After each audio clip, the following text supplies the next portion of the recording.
Halo teman-teman, perkenalkan nama saya Faiti Ratak. Pada kesempatan kali ini saya ingin berbagi tentang penggunaan tools SPSS dalam penelitian kuantitatif seperti analisis regresi linear berganda maupun analisis-analisis lainnya yang menggunakan data kuantitatif, yang mana di dalamnya terdapat uji kualitas data, di antaranya uji validitas.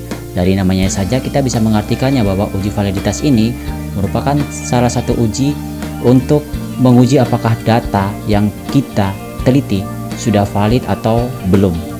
Oke, sebelum masuk dalam topik pembahasan, silakan teman-teman like terlebih dahulu video ini dan subscribe channel ini.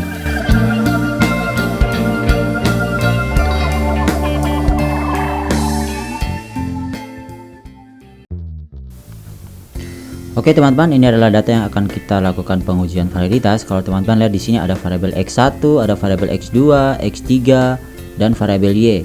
Dan ada juga item atau instrumen pernyataannya.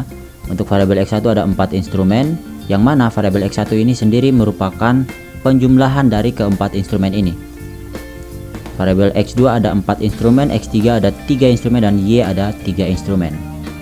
Kemudian kalau saya geser ke bawah, teman-teman bisa lihat di sini data observasinya berjumlah 50 data. Oke, di dalam pengujian validitas ini kita akan menggunakan 3 cara. Cara yang pertama yaitu menggunakan product moment person correlation yang akan diuji untuk variabel X1. Kemudian cara yang kedua menggunakan corrected item total correlation yang akan diuji pada variabel X2 dan X3. Kemudian yang terakhir adalah analisis faktor KMO yang akan kita uji pada variabel Y. Oke, langsung saja teman-teman bisa klik di analyze. Setelah itu pilih correlate, pilih bivariate. Kemudian kita akan menguji untuk variabel X1. Jadi teman-teman bisa masukkan untuk instrumen X1 atau item X1 dan variabelnya. Langsung klik OK. Hasilnya keluar seperti ini. Kalau teman-teman lihat di sini, ini menggambarkan hubungan antara item dengan variabelnya. Jadi teman-teman bisa lihat di sini untuk bagian sebelah kanan ada X1, ini adalah variabel X1, kemudian bagian bawah juga merupakan variabel X1. Jadi bisa dilihat di sebelah kanan atau di bagian bawah. Contohnya ini X11 dengan X1 atau item X11 dengan variabel X1 hubungannya sebesar 0,895. X12 dengan X1 0,815, X13 dengan X1 0,812, dan X14 dengan X1 0,849. Nah, nilai person correlation ini akan kita bandingkan dengan nilai R table.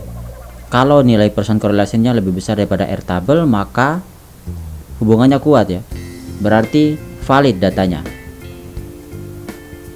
Nah, untuk menghitung R table kita akan menggunakan nilai dari N. Kalau teman-teman lihat di sini N-nya adalah 50. 50 ini adalah banyaknya jumlah data observasinya. Oke, kita langsung saja ke bagian R tabelnya. Di R tabel ini yang kita lihat adalah nilai pada signifikansi 5%. Yang mana signifikansi 5% ini merupakan standar yang digunakan. Kemudian nilai DF-nya dihitung dengan rumus DF sama dengan N kurang 2. N-nya tadi berapa? N-nya adalah banyaknya data observasi, yaitu sebanyak 50 data. 50 kurang 2 berarti 48. Jadi saya akan geser ke bagian 48 ini dan kita akan pertemukan dengan signifikansi 5%. Ketemunya di sini 0,2787. Jadi inilah nilai R table yang akan kita bandingkan dengan nilai person correlation. Kalau dilihat di sini nilai person correlationnya 0,8 ya rata-rata, sedangkan R tabelnya 0,2787. Artinya lebih besar nilai person correlation. Berarti kalau berdasarkan person correlation, maka data untuk item X11, X12, X13, dan X14 dikatakan valid. Selanjutnya teman-teman bisa lihat di nilai signifikansi to-tailnya. Di sini rata-rata semuanya nilainya 0,000. Nah, nilai ini harus lebih kecil daripada 0,05. Karena sudah lebih kecil daripada 0,05 berarti datanya valid.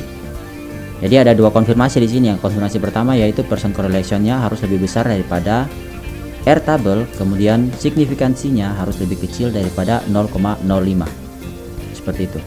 Oke, dengan demikian data untuk variabel X1 valid. Kita lanjut untuk pengujian berikutnya. Untuk variabel X2 kita akan menggunakan corrected item total correlation. Caranya teman-teman bisa klik saja di sini analyze, kemudian pilih scale dan pilih reliability analysis. Kita masukkan item pada variabel X2. Itemnya saja, variabelnya jangan. Cukup itemnya saja.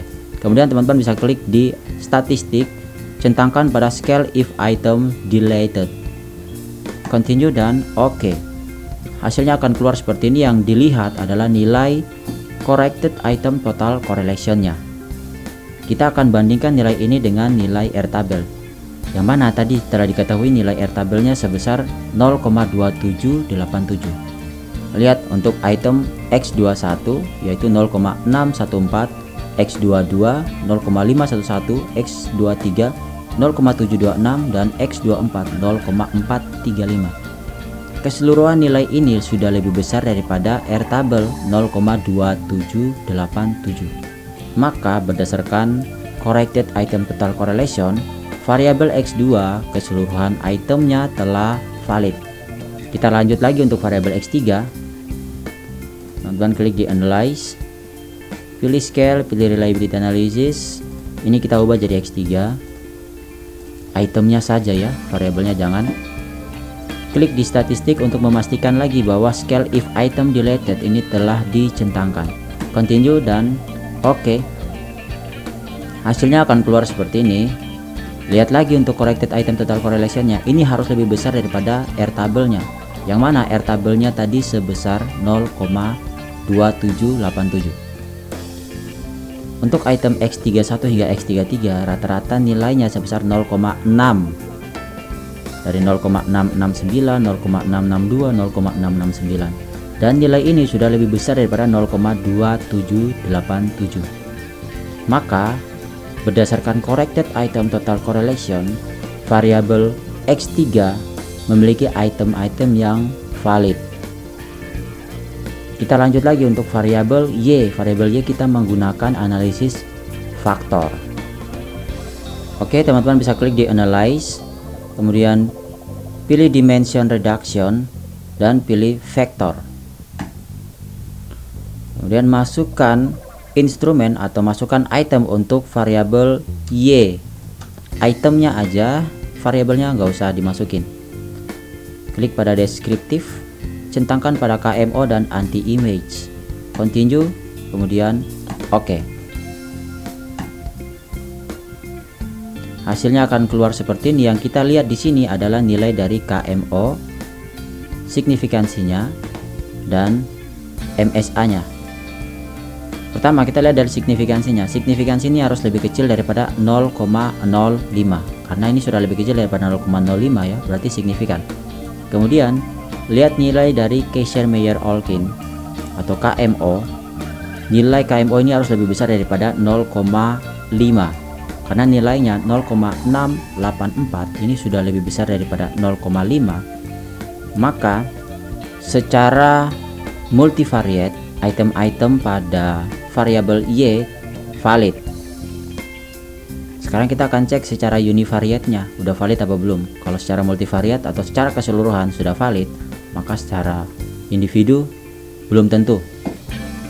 Nah, kita akan melihat nilai dari MSA. Apa itu MSA? Ada di sini. A titik measures of sampling adequacy, ini adalah MSA. Artinya yang memiliki pangkat A ini adalah MSA-nya. Ada di sini ya. Ini memiliki pangkat A 653, 771, 659. Untuk item Y1 memiliki MSA sebesar 0,653, Y2 0,771 dan Y3 0,659. Ketiga nilai ini lebih besar daripada 0,5. Maka terkonfirmasi bahwa ketiga item yaitu Y1, Y2 dan Y3 pada variabel Y telah valid. Nah, sekedar informasi untuk analisis faktor ini biasanya digunakan untuk penelitian induktif ya. Jadi penelitian induktif itu bukan untuk menguji validitasnya, tapi untuk menguji faktor-faktor apa saja yang berpengaruh terhadap suatu variabel.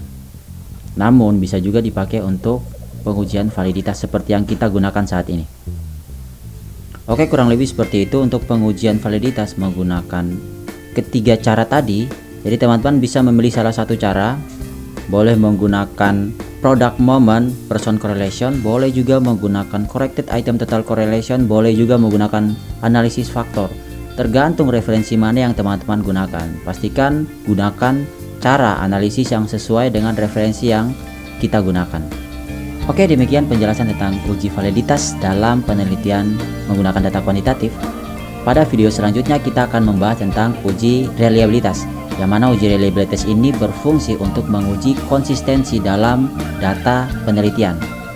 Jangan lupa untuk subscribe channel ini, nyalakan loncengnya, dan like video ini. Terima kasih.